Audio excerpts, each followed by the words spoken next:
De la graine à l'assiette, suite et fin de notre feuilleton sur le cycle alimentaire dans la ville de Colomiers. Que deviennent les restes, entre guillemets, ou déchets jetés à la cantine? Réponse avec Marie Martin et Frédéric Dess. Au petit matin, Clément Mogin s'apprête à quitter l'entrepôt d'Hector le Collector dans sa camionnette 100% électrique. Direction Colomiers, première étape de sa collecte de la journée. À l'école Georges Sand, Clément récupère 4 containers de biodéchets. Les biodéchets, en fait, ce sont tous les restes alimentaires, tout ce qui est issu du gaspillage alimentaire, donc ce que les élèves, par exemple, n'auront pas mangé, et ce qui va rester, donc du coup, des barquettes, etc.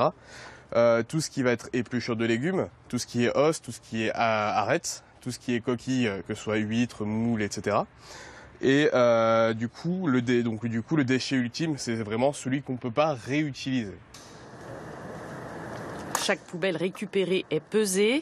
À la fin du mois, les clients savent le poids de ce qu'ils ont trié.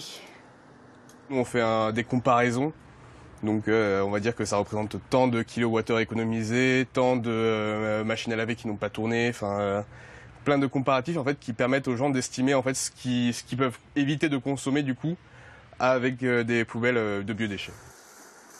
Retour à l'entrepôt, les poubelles d'Hector sont vidées dans de grands bacs. Ces déchets représentent 80% d'eau. Il n'y a pas si longtemps, ils auraient été brûlés.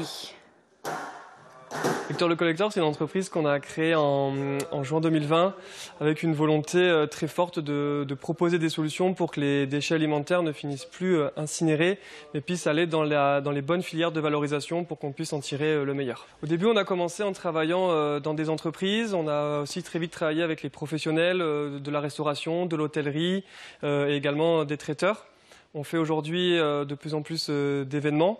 Et au fur et à mesure, voilà, on étend notre service.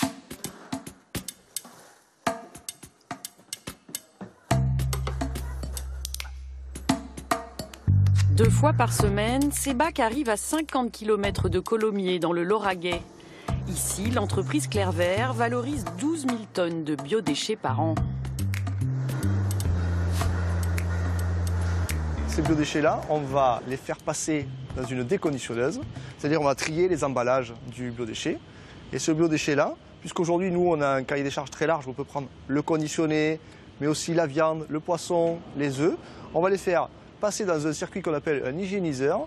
En gros, on va faire monter la température 70 degrés 1 heure. Ça va permettre de tuer tous les microbes qu'il peut y avoir dans le biodéchet. La mixture obtenue est alors envoyée dans un digesteur. Il n'y a rien de sorcier. On a reproduit ce qui se passe en gros dans l'estomac d'une vache à échelle industrielle. Et c'est naturel, même si c'est vrai que c'est dans des cuves en fer et que c'est gros et que ça prend un peu de place. Mais au final, il n'y a rien de dangereux dans le process. C'est un estomac d'une vache, mais qui fait 3000 m3. Ouais. Le méthane produit va générer de l'électricité réinjectée dans le réseau. Quant aux résidus, il est épandu dans les champs voisins.